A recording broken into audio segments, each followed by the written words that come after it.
काल Pachad police station जिल्ह्यात छत्रपती संभाजीनगर ग्रामीण या ठिकाणी पैठण जिल्हा मध्यवर्ती सहकारी बँक आहे, त्या बँकेचे काही 25 लाख रुपये एक गणेश आनंदा पहिलवान 59 वर्षाचा सेवानिवृत्त त्या बँकेचा कर्मचारी आहे, तो एका बँकेतून दुसऱ्या बँकेत घेऊन जात असताना ही सदरची रक्कम दोन अनोळखी इसम अचानकपणे रस्त्यात आले आणि त्यांनी ते पैसे जे आहेत ज्या गुन्ह्यामध्ये होते ते जबरदस्तीने हिसकावून ते पळून गेले होते। सदरबाबतचा गुन्हा पाचड पोलीस स्टेशनमध्ये तात्काळ गुन्हा दाखल करण्यात आला आणि LCBचे श्री राजपूत व त्यांची पूर्ण टीम या ज्या गुन्ह्यामध्ये तपास करत असताना दोन टीम त्यांनी तयार केल्या होत्या आणि जे टेक्निकल ॲनालिसिस करत असताना असं एक लक्षात आलं की त्या ठिकाणी त्या बँकेमध्ये एक व्यक्ती मागील 2 वर्षात तिथे कधीच आला नव्हता, बँकेचे जे काही ट्रान्झॅक्शन झाले होते त्यामध्ये, आणि नेमका ह्याच दिवशी तिथे आला। त्याचं घर ज्या ठिकाणी होतं त्याच्या जवळच या बँकेचे एक ब्रांच सुद्धा होतं, तिथे न जाता इथे आल्यामुळे ते संशय बळावला आणि त्यामध्ये अधिक तपास केला असता त्याला ताब्यात घेण्यात आले आणि त्याला विचारल्यानंतर त्याने तो गुन्हा कबूल केला।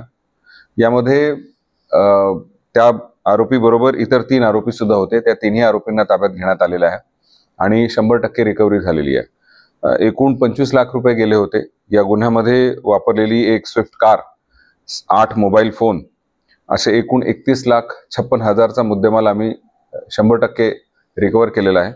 मला असं वाटतं की यामध्ये LCBची टीम याचं खूप महत्त्वाचा रोल यासाठी आहे कारण गुन्हा होऊन 12 तासाच्या आत सर्वच्या सर्व आरोपी अटक झाले आणि 100% माल रिकव्हर झालेला आहे। या आरोपींचे नाव आहेत भरत राजेंद्र रुपेकर, विष्णू कल्याण बोधने, सचिन सोलाट आणि विशाल दामोदर चांदणे।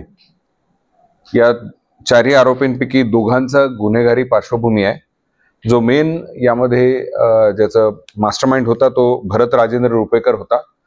याच्यावर 2017 मध्ये 400 भादवी 419 420 प्रमाणे गुन्हा दाखल आहे, ज्यामध्ये पोलीस भरतीमध्ये डमी कॅन्डिडेट उभा करण्याच्या जे प्रयत्नात त्याच्यावर गुन्हा दाखल झाला होता।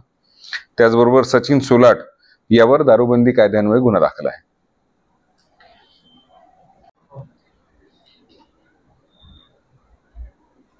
बँकेत असं वाक्य आहे की बँकेत आला तो त्याच्यावरच का बँकेत अनेक, हो, परंतु 2 गोष्टी त्याच्यात पिक्युलियर होत्या। एक तर तो ज्या ठिकाणी राहत होता तिथं ह्याच बँकेची एक ब्रांच ऑलरेडी होती, तिथे त्यांनी इथे येणं अपेक्षित नव्हतं। बरं ठीक आहे, काही कामानिमित्त म्हणजे त्याचे इतर ट्रान्झॅक्शन आतापर्यंत सगळे त्याच्या घराजवळ होते आणि ह्या बँकेमध्ये नेमका त्या दिवशी तो आला तिथं आणि यापूर्वी तो 2 वर्षापूर्वी आला होता। त्यामुळे एक आमची ऑब्व्हियसली CCTV कॅमेराज असतील किंवा इतर ह्याच्यामध्ये जे कोणी आले त्याच्यामध्ये हा इथे का आला ह्याच्यावर केली आणि मग नंतर टेक्निकल ॲनालिसिस मध्ये हे लक्षात आलं की जिथे जिथं जे फिर्यादी आहे त्याच्या आसपास आहे असं आम्हाला निदर्शनास आलं आणि साहजिक आहे की जेव्हा संशय येतो तेव्हा त्यांना आपण विचारपूस करतो। विचारपूस करताना एकंदरीत लक्षात येतं की हा खोटा बोलतोय। अधिक विचारपूस केल्यानंतर त्यांनी ते मान्य केल्यानंतर मग खरा चॅलेंज होत आहे बाकीच्या लोकांचा ताबडतोब, कारण मग पैसे जे आहे ते वाटेकरी झालेले आहेत, 4-4 जण आहेत, परंतु वेळेत ज्या टीम्स आल्या होत्या त्या टीम्सनी सगळ्यांना ट्रॅकडाऊन केलं, त्यांना पिन डाऊन केलं आणि सगळ्याच्या सगळा मुद्देमाल जो आहे तो आम्हाला ताबडतोब मिळाला।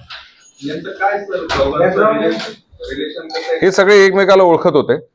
बेसिकली बॅकग्राऊंड म्हणजे हा जो मेन आरोपी आहे रुपेकर, ह्याच्यावर बराच कर्ज झालेला आहे अशी माहिती मिळते। हा खूप कर्जबाजारी झालेला आहे।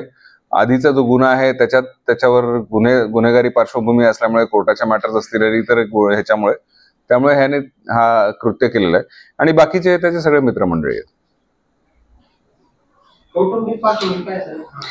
ते आता तपासात कळेल आमचं।